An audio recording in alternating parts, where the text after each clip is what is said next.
Leaving the house, it's about 8:30 in the morning. I'm on the way to a breakfast meeting with a former professor and colleague. Then it's off to a couple of errands. Got to go to the gym to see what the workouts are because I can't go to the actual gym today. I got to work out at home, but I got to figure out the workouts from there.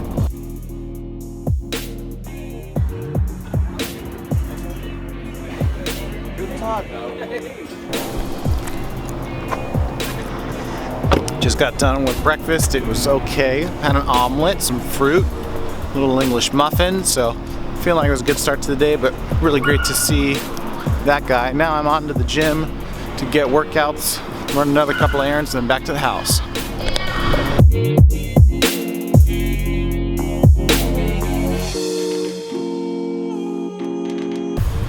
Running some errands, but I really wanted to talk about music streaming and music streaming services, but specifically the compensation that is attached to all of these services. For the last 12 years we've had Pandora, and we've been able to access music and have it play at us for a long time. Over the last couple of years we've seen companies like Spotify, Apple Music, Tidal offer streaming services that have really revolutionized the way that we as consumers listen to music and what we've come to expect from paying for music. The problem really lies in how much we're paying these artists, or at least that's what everyone would make you think. I'm here to discuss those details and give you the truth. So let's talk about it. Now, the first thing we need to establish here is a little bit of copyright basics. Now, when you create a song, you automatically, as a copyright owner, get 5 things, and they're known as the bundle of rights. It's the right to derive, the right to display your work, the right to distribute your work, and most importantly for this conversation, the right to perform your work and the right to reproduce your work. Now, being that songs are intellectual properties and they're protected by these bundle of rights, we have to license and pay for those things. Now, there's a compulsory mechanical license for the reproduction rights. There's also a statutory mechanical rate for the reproductive rights. So we already know exactly what to pay for those particular royalties when those songs are used and streamed over these services. When we talk about streaming royalties, what we're really talking about are the royalties or the money that is paid to the copyright owners of that particular work. When a service like Spotify or Apple Music puts someone's song up for somebody to stream it, what they're really doing is exploiting both a performance and a mechanical right. Now, there are 2 types of streaming services. Something that's known as an interactive service, which would be something like Spotify, Apple Music, and Tidal. Or there's non-interactive, which is a service like Pandora. The main difference between the two is in an interactive service, you're in control of what you're hearing. But in a non-interactive service like Pandora, the service is actually choosing the music that is being played at you rather than you listening to what you wanted to hear.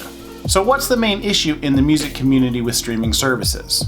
Well, some people, mainly publishers, will say that the royalties paid to songwriters are too small. Or they'll also say they're not what they once were. Some of them also say that the royalties paid to songwriters are not equitable to what the record labels receive. David McCandless put out a really great study that indicated how many streams per month an artist would need in order to equate the minimum wage. He looked at services like Apple Music, Spotify, YouTube, and Tidal. And this is what he found. He gave a couple assumptions, one being that there was a $7.25 per hour minimum wage. The other is that you would have worked a 40-hour work week. That being said, it would mean that you would have to earn $1,260 per month to make a minimum wage. In order to make minimum wage on Apple Music, you would have had to have your song streamed over 900,000 times. On Spotify, 1.1 million times. The worst one was YouTube, where you would have to have your song streamed more than 4.2 million times per month in order to make minimum wage. And Tidal, which not surprisingly was the best to artist, you would only have to have your song streamed 180,000 times in order to make the minimum wage. Now, here's the thing that we need to keep in consideration is that this money would only be from album streams on streaming services. This isn't money that artists would receive for touring or merchandising, any other physical sales that they would get, sync placements, or any of the other different revenue streams that you could receive as a performing artist. So in order to validate the claims that the publishing community is making about what the issue with streaming is, let's look at a couple other things. Let's compare streaming to downright purchasing a song. When we look at ownership or purchasing a song, here are some of the economics. A royalty on a song that is purchased is 9.1 cents per purchased song. In order to make $100, it would take you 1,099 purchases. Now on the other side of the fence, a streaming model, or for this particular presentation, we'll call it access. Many people would have you believe that every time you streamed a song, it was 7/1000ths of a penny. And in order to make $100, it would take you 14,200 streams. To take that a step further, 50 to 55% of that revenue goes to the label, and only 5 to 10% of that money goes to the publisher. I want to challenge these numbers because they're not very far off percentage-wise to what we're seeing in a purchase model. If I buy a track on iTunes that costs me 99 cents, it's fairly common knowledge that Apple will take 30% of that money just for your music being on their service, which leaves 70% of the money going back to the rights holders. Now in the typical model, there's 9 cents that are carved out for the artist, and that's about 10% of the purchase price.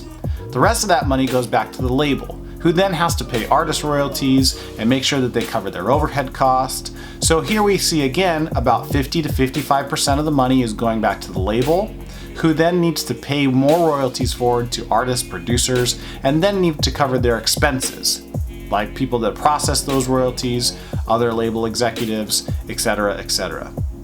Now, we know that a purchase receives 9.1 cents per purchase in a publishing royalty.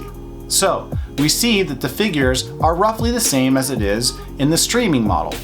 However, here's one caveat. We know that when we purchase a song for 99 cents, what happens to that money? But when we look at the streaming formula, what people would have you believe is that it looks like this. You get an average of 7/1000ths of a penny times the number of streams for that particular artist would therefore equal your royalty payout. That couldn't be farther from the truth. You see, the streaming royalty formula is actually based on revenue, and it looks something like this. You take the total monthly revenue for a service, and you multiply that by the total number of artist streams divided by the total number of streams, period. You would then take 70% of that and kick it back to the rights holders, and that would equal your royalty payment. So let's say Taylor Swift puts her music out on Apple Music. But what Apple would have to do is take the total revenue received for that particular month, divide that by the total number of streams. Then, in order to get Taylor Swift's portion, they would have to divide the total number of streams by the number of streams that Taylor Swift had. They would give 70% of that money back to Taylor Swift, and that is how she would receive all of her royalties. You would then have to split it 50% to the label, 10% to the artist, and 10% to the songwriters. That is the streaming formula. You see, it's based completely off of monthly revenue, not a set purchase price. So therefore, the more people that pay for that service, the higher the royalties would be. Let's think about a couple things here. The model we used to operate under was a front-loaded model, meaning you would get paid the majority of your money up front, typically within the first 60 days because that's when most of the album sales happened. But no matter how many times I listened to a record after I purchased it, no one got paid. Now here's a question.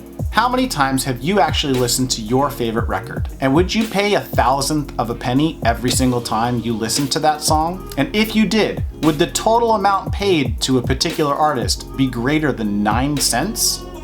I think it might be. Spotify recently said they have over 100 million subscribers, but only 30 million of them are actually paying. Recently, Apple Music said that they had 15 million paying subscribers. Tidal has over 1 million paying subscribers, and YouTube has 1 billion active users. The problem that we're having is so few people are actually paying for these services. If Spotify actually had 50 million people paying $10 a month, that would be $500 million per month. With the publishing community receiving 10% of that money, it would receive $50 million a month from one service alone. A lot of people say this is ridiculous. Who's actually going to pay for these streaming services? It's $9 a month. People are accustomed to getting things for free. But I challenge that with this one simple fact. People pay $150 on average for their cable TV a month. And they've been doing that for years, so much so that people don't even think about their cable bill anymore. But for some reason, people struggle so much with the concept of paying $10 a month for all the music you could ever need. So what do we need to do in order to make sure that music continues to get created and people can have a career in doing it? I think we need to educate people that paying for streaming services is a good thing. We also need to give these companies like Spotify and Apple Music time to thrive. When you purchase music, you're operating on a model that's over half a century old. Companies like Spotify and Apple Music have only been around for the last 5 to 6 years, so we need to give them time to get some legs and get going. So in summary, here's what we talked about today. When companies put up your music to stream, what they're doing is exploiting both the performance and a mechanical right. Royalties are paid for the use of those rights. But most importantly, what we need to remember is that royalties are not paid on a per transaction basis, but rather a percentage of the total monthly revenue for that particular service. So what that means is that increasing the revenue for those services by the number of subscribers that pay will directly increase the payouts for the artists and the songwriters that make those songs. So hopefully I've convinced you that paying for these streaming services is a good thing, because it directly impacts the artists and the creators that make this music that we listen to on a regular basis. So in closing, I want to remind everyone, if we don't place value on music, it will stop becoming a profession and simply be a hobby.